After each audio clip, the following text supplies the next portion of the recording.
Hello guys, so we're here again to discuss the continuation of the limit analysis in slabs. So for this particular lecture, I would like to give you the other method for limit analysis in slab, uh,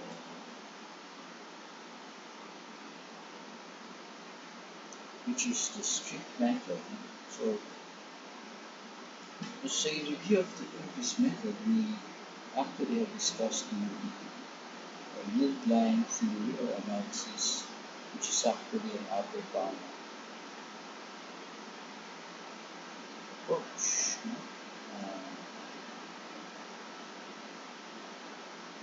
Yield analysis.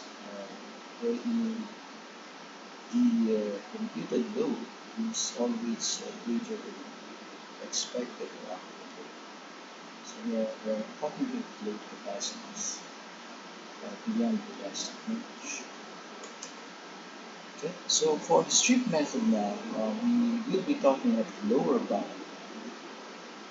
approach, which is um, made to consider that the computed capacity or computed load driver is greater than, so it's less than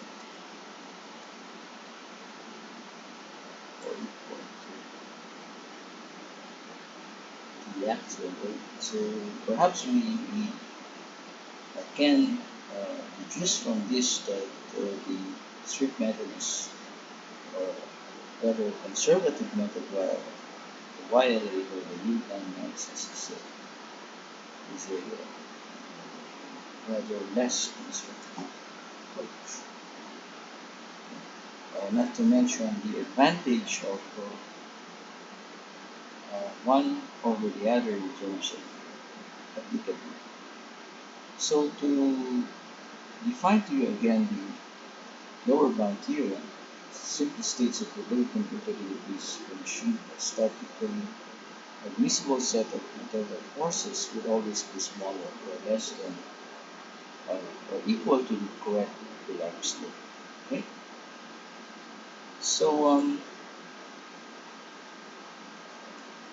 we also have to take note that the strip method is a static method, so it is a static method which can be done using analytics and graphical solutions. When we analytical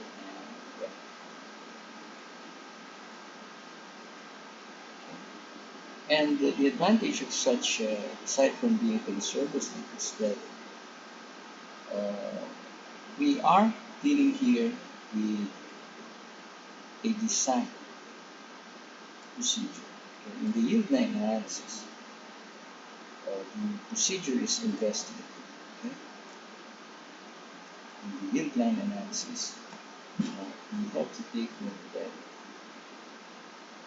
this is more investigative, trial and error procedure.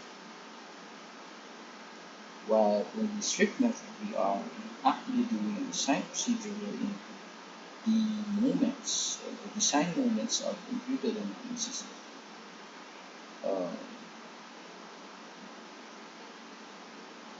model.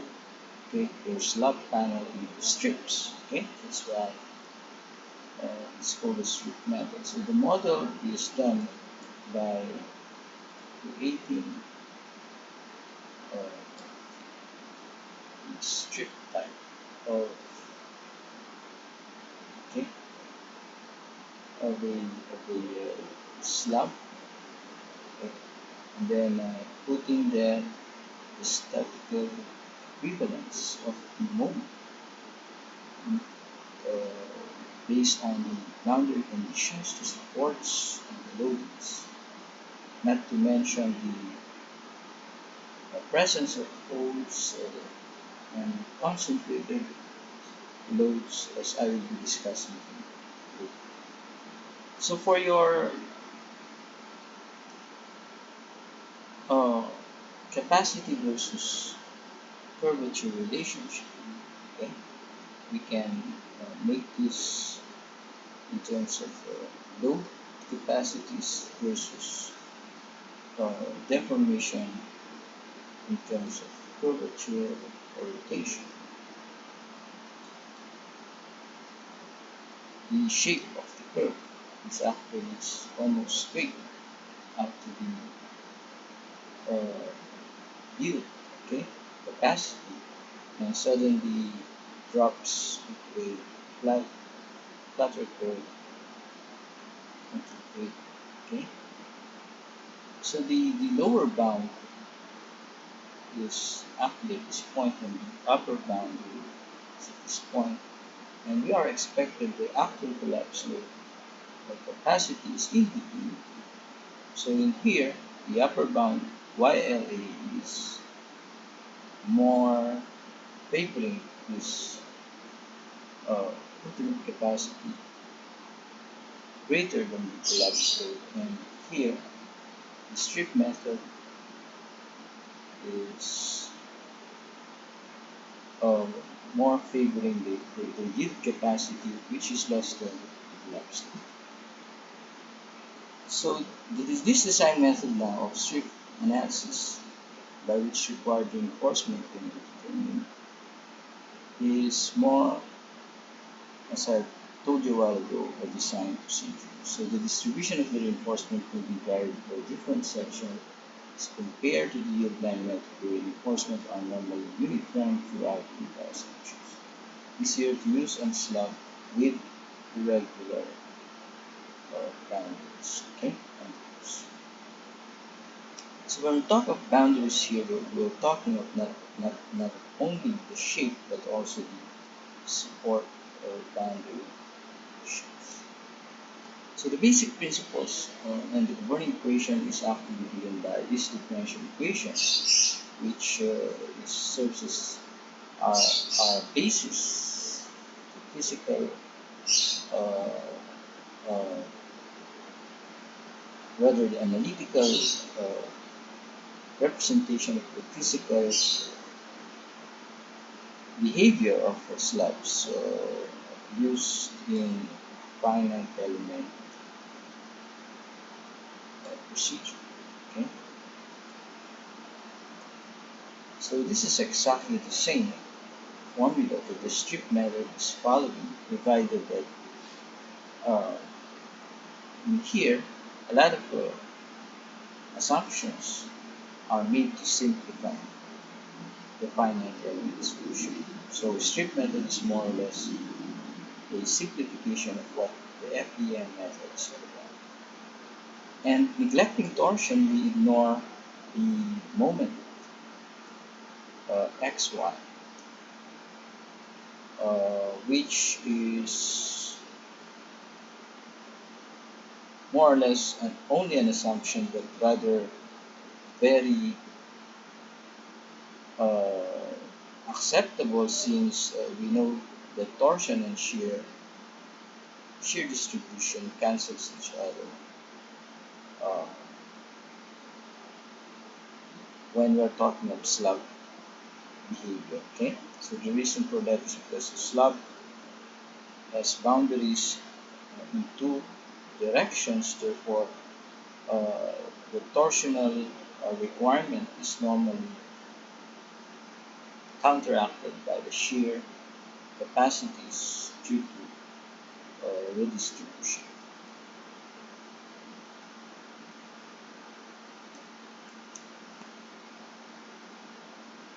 Okay, so since it is simplified in that regard, then this equation will now be uh, made much simpler into this equation. Wherein, we assume further that the load resistance is now divided only in two orthogonal directions, known as the beam strips, and they are independent of each other for as long as we satisfy equilibrium static condition uh, in these two orthogonal directions, then we have no problems regarding safety. So in the x direction, we can assume that the load that is resisted is in terms of k, which is the remaining load requirement will be resisted in the other direction by 1 minus k. Of course, the negative sign here simply indicates that your positive direction for loads is y is up. Okay? So the range upon which your load will be distributed in terms of k is from 0 to 1.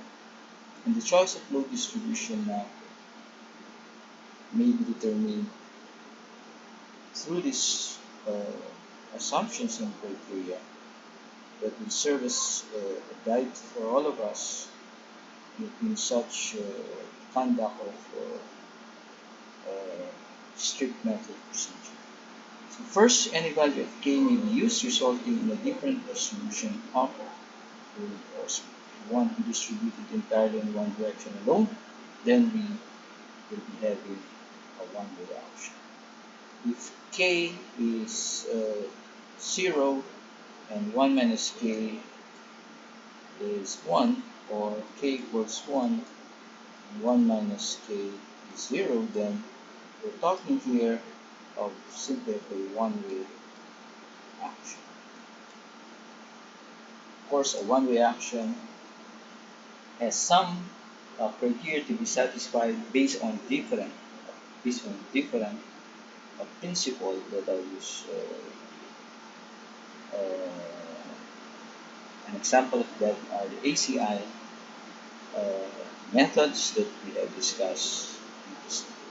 So for number two criteria, practically arbitrarily choosing a value of k, the distribution may be inappropriate, causing excessive cracking or deflection at the service load level. So note that the strength requirement is satisfied but not serviceability. Okay. Cracking is a serviceability issue. It doesn't mean that when a slab cracks, especially slab cracks, then failure is imminent. So, but of course, serviceability wise, it's not uh, acceptable, but still, we can say that the strength requirements still satisfied, and we only have to deal with our experience and some guiding principles for us to be able to choose a value of k in order to avoid intense cracking. So in general, the knowledge of the general distribution of elastic moment should guide the choice of the distribution. So still, uh, the basis of our nonlinear response and inelastic approach or plastic uh, uh, approach in terms of analysis and design will still be founded on our knowledge on elastic principle. Okay, so if you are not familiar with elastic behavior, then it's really very uh, irrational. No? It's very irrational for you to be able to capture the appropriate choice of your k value in this particular method. So the choice of the load, the distribution, for example, for a square slab, maybe 50% in each direction over the entire slab. Okay. Hence, if we are going to make use of a an elastic analysis on the moment, the bending moment, we can say that this is simply supported beam with uh, load in each direction equivalent to 50% of the total weight on the entire slab. Okay, hence your maximum moment if you want to design the slab at the critical section is simply a one half of your static moment for the whole load W, hence Mmax is WL squared over 8 over 2 or simply WL squared over 16. So note that with K equals 0.5, the resulting uniform distribution of moment, reinforcement across the grid in both directions will create some problems on serviceability manifested by cracking at certain sections of your slab. By using a tributary area, then the load path nearest to the support will be your choice of distribution. Hence, if we are uh, considering this square slab with a 45-degree distribution by means of tributary area, um, then if I cut a section A at this particular location at y distance from the origin, I can now graph the lateral load distribution in this direction. Okay, so if we're looking here as this is the longitudinal distribution, this is the long direction, this is the transverse direction or lateral direction, then my load here using this strip, this particular strip at y at y equals or at this height equals y, then this is your loaded strip in this direction because this will be carried by this beam here. Then supports here will carry this up to this point as your longitudinal distribution of moment. Hence, I have here a partial uh, uniform load at a distance equivalent to y distance. Since this is 45 degree, if this is a square slab, then this is simply maximum moment is simply a cantilever moment with a load equivalent to y extended at a distance of w extended at a distance of y. So this is wy squared all over. At this section, the distribution now of your loading will be a varying, a linearly varying, a parabolically varying load starting from 0 here going to a maximum, or sorry, linearly varying load from 0 to a maximum. So this is now your lateral load distribution uh, in terms of the bending moments. So already the bending moment, if we are going to look at the load here, this is simply supported in that direction. So this will create 0 at this one point up to this one. Okay, so this is your loading that will create your maximum uh, bending moment WL squared all over it. Okay, so take note that the design moment is continuously varying, therefore the reinforcement is also varying. So in this case, in this at this particular direction, we have no problems since we can assume that all the reinforcement of this direction can actually carry wy squared over 2, but in the lateral distribution of the reinforcement here, then starting from a 0 requirement up to a maximum requirement here, it is not practical to make a continuously varying reinforcement layout. Okay, although this is more exact, the impracticality, especially in actual implementation, is rather not advised or recommended.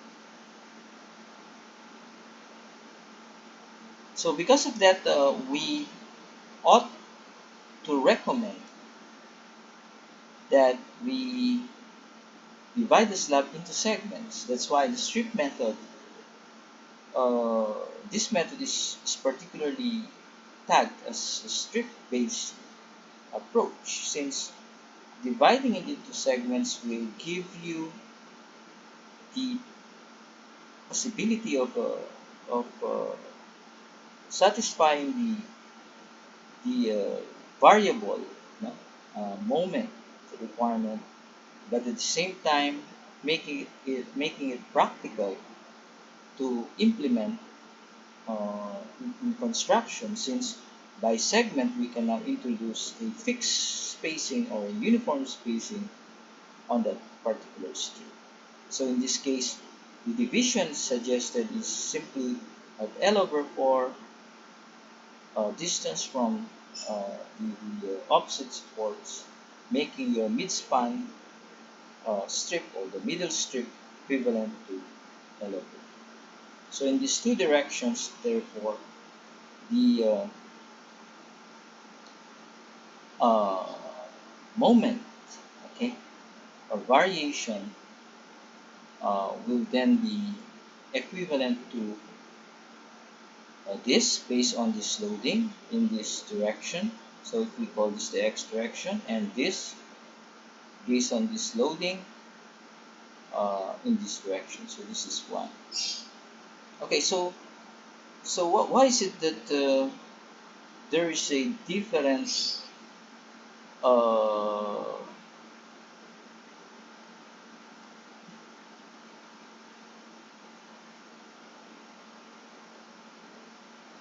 moment diagram for this direction here, no? If we are to look on on this particular slab, this square slab, okay, this is square slab.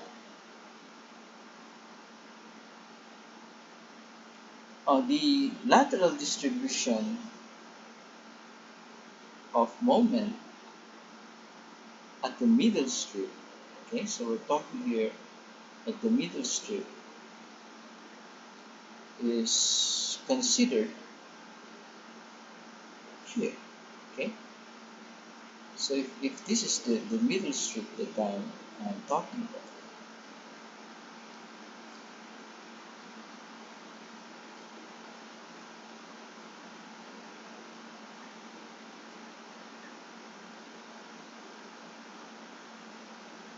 and this is the longitudinal strip at the middle strip, it's the long strip, okay. So we take note that in the longitudinal strip here, we are talking of the middle strip, which is defined in terms of this. So you will notice that I have here a full load W, because this is only directed in one direction, full load, and this is 50-50 since this is square, 50%, and then a full load there. My moment diagram will simply be parabolic, but since this is not a uniform load, then a slight decrease in the slope here will be obvious. Okay, and if we're going to make use of a particular solution on how to get the moment maximum here, so since this is 5 WL squared over 64 using, of course, elastic methods. Now, the edge strip, notice that at the edge strip, there is no along this direction distribution here. So this is 0 at the middle part here. And this is W over 2 since this is distributed two-way. A 50-50 distribution is expected for square slab here. So this is W over 2 and W over 2. Again, the way on how to get the maximum moment for a simply supported beam with a partial load, if the distance here is known, Okay, then uh, if this is L over 4, so this is simply equal to W over 2 times L over 4 squared all over 2.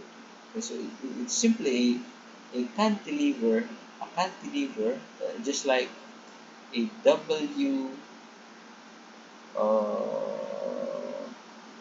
prime x squared over 2.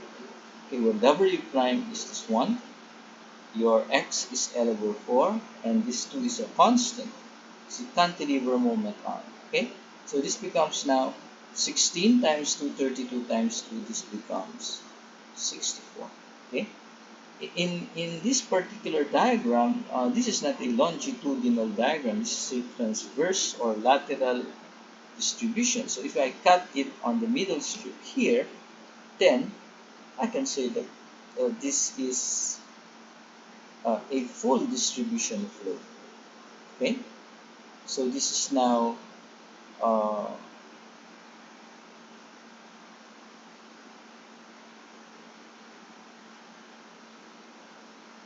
a loading diagram based on W, and then okay, no, this is a lateral, so this is a lateral distribution. We cannot make a diagram there. What we are to consider here is the load carried uh, uniformly here. Okay, so if this is the maximum is 5 uh, W here, okay, if the maximum is 5 here at this point, so this pertains to the 5 here, how do I get this distribution? Because this is already a strip, this must be uniform. So I have to get the moment here. Okay, so this pertains to the value of WL squared over 64. So if I have a W here, okay, so the moment diagram here is simply the shear diagram there. So if I have the reaction, okay, if I have the reaction,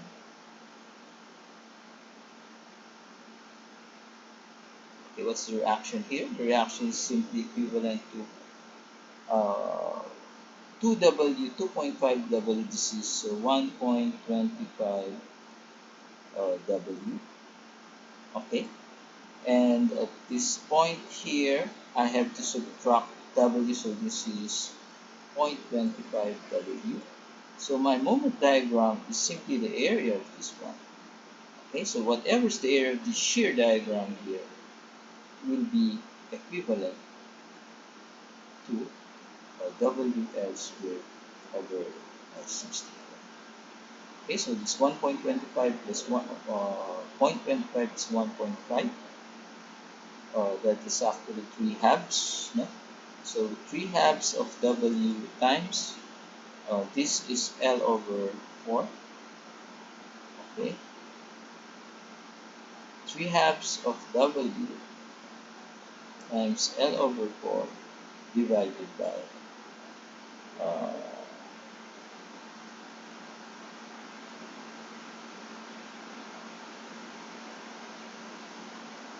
2. Okay, so 3 halves of W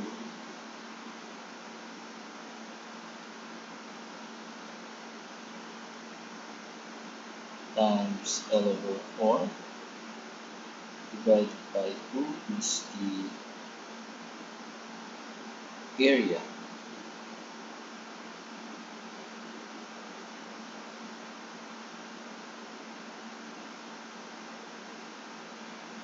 So this will help you now uh, a value equivalent to 3, 4 times 4 is 16. So 316 WL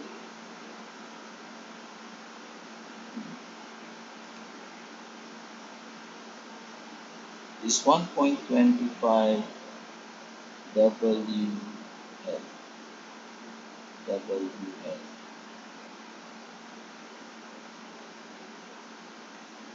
over 4 plus 0.25 of WL over 4. Okay, so there's an over 4 there. So this is WL over 4. So this becomes now 16 times 2, 32 times 2 is 64. So this is 3 over 64, I think. So let us check this one.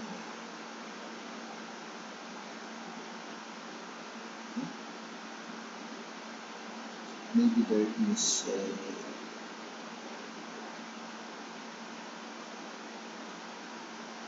something wrong with this.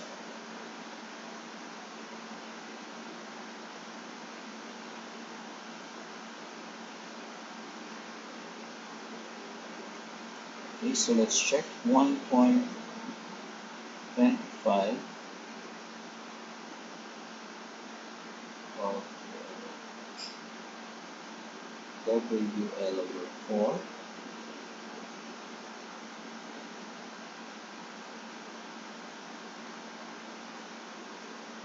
plus 0.25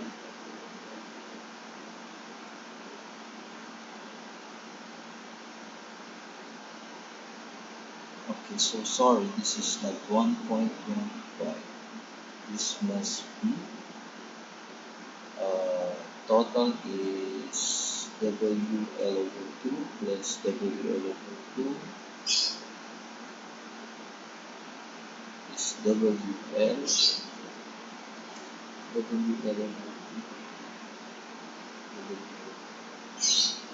Okay, so this is WL over 2 plus WL over 4 divided by 2 is 2, 3, 3 over 16. Okay, so this is 10 here.